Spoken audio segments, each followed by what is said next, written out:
Dios bendiga, familia, que la paz y la gracia de Dios sea contigo y los suyos. Queremos bendecirte hoy con una enseñanza y es acerca de la oración. Muchos nos escriben a menudo para saber cómo crecer espiritualmente, cómo alcanzar la gracia y la bondad del Señor mediante la palabra. Los libros de los evangelios nos enseñan algo que es de grata importancia.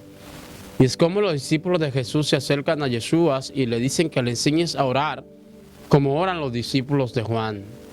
Y realmente Jesús comienza a enseñarle a los discípulos una oración modelo. La oración del Padre nuestro que estás en los cielos, santificado sea tu nombre, venga a tu reino, hágase tu voluntad. Es la oración que Jesús le está enseñando a los discípulos para encaminarlo al propósito la cual Dios había trazado. Y es importante que analicemos esto a la hora de comenzar un ministerio, a la hora de comenzar una encomienda y a la hora de afianzarnos en una búsqueda espiritual delante de Dios. Que la oración es una herramienta eficaz en el ministerio. Nosotros no podemos vivir, no podemos caminar sin tener una comunicación con Dios. El mismo Jesús, estando de frente a la tumba de Lázaro, dijo: Padre, gracias que tú me escuchas. Dando a entender que había una comunicación y un secreto en los milagros y en los acontecimientos divinos que pasaba con Yeshua a la hora de comenzar su travesía en el ministerio. Y creo que es uno de los mayores problemas que tenemos hoy en día. Tenemos personas con un gran ministerio, personas con un gran llamado, personas pregonando el mensaje del Evangelio, pero que su ministerio no se basa a una vida de oración. Su ministerio no se basa a una vida de búsqueda. La Biblia enseña que Jesús subía al monte y descendía a la tercera y a la cuarta vigilia de la noche.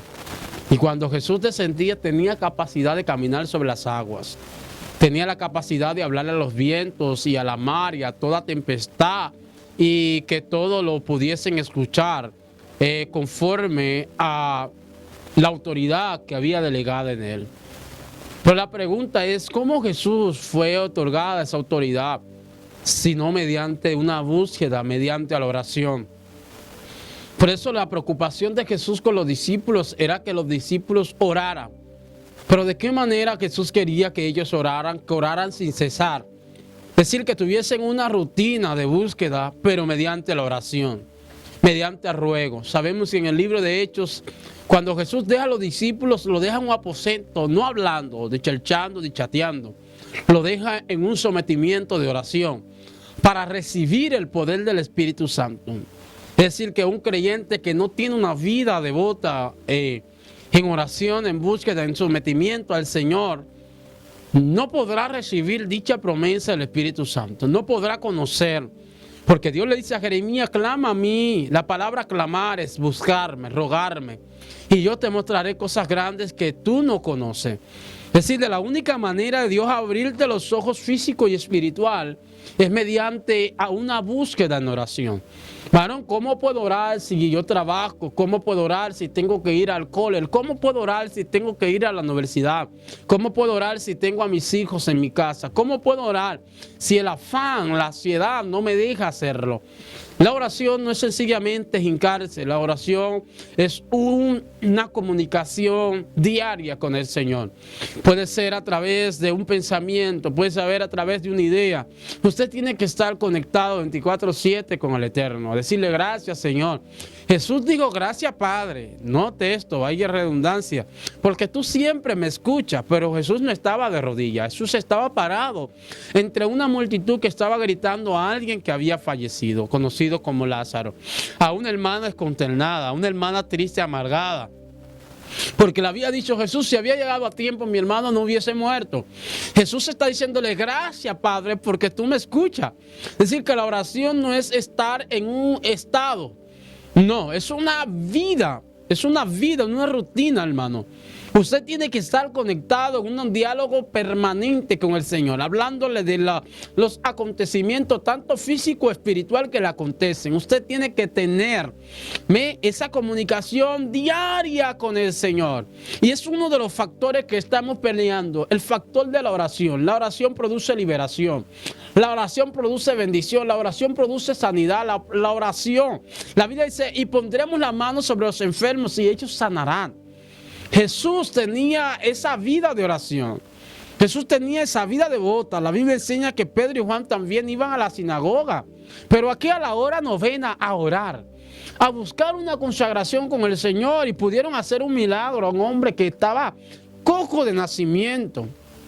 De la única manera que la iglesia puede crecer, puede operar en dicho milagro, en dichas manifestaciones, que nuestra congregación no sea monótona, que nuestros cultos no sean cultos apagados, cultos sin vida, cultos sin esencia, es cuando tengamos una vida eficaz en la oración. No una oración donde yo voy a someter a mis miembros a orar en la sinagoga.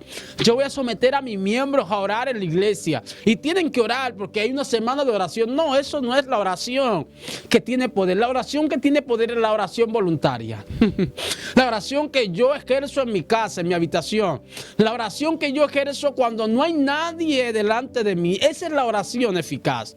Pastores, evangelistas, ministros, salmistas, levistas, apóstoles. Usted podrá obligar a su iglesia una semana, 2 o 3 o 4 o 5 semanas a orar, a buscar a Dios en ruego, a humillarse delante del Señor, ya que la palabra es clara en Crónicas 7:14. Dice, si se humillara mi pueblo sobre el cual mi nombre es invocado, orar y buscar en mi rostro, yo iré a los cielos y sanaré su tierra.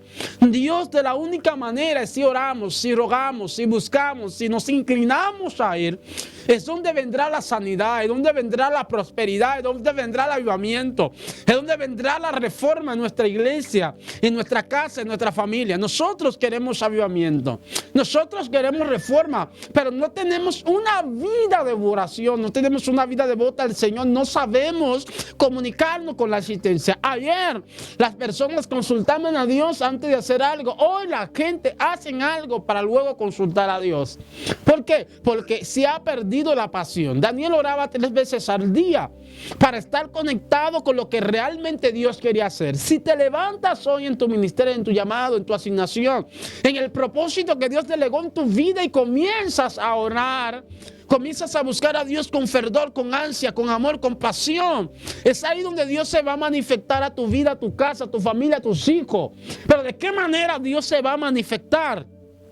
De una manera para bendecirte, de una manera para romper, para desarraigar todos los planes del enemigo. La oración es una herramienta de poder. Pero ¿cómo podemos entrar en ese sometimiento, en esa búsqueda con amor? La oración no es una obligación, es algo que tiene que ser voluntario. Y ese es el misterio de Dios usarte, es el misterio de la revelación.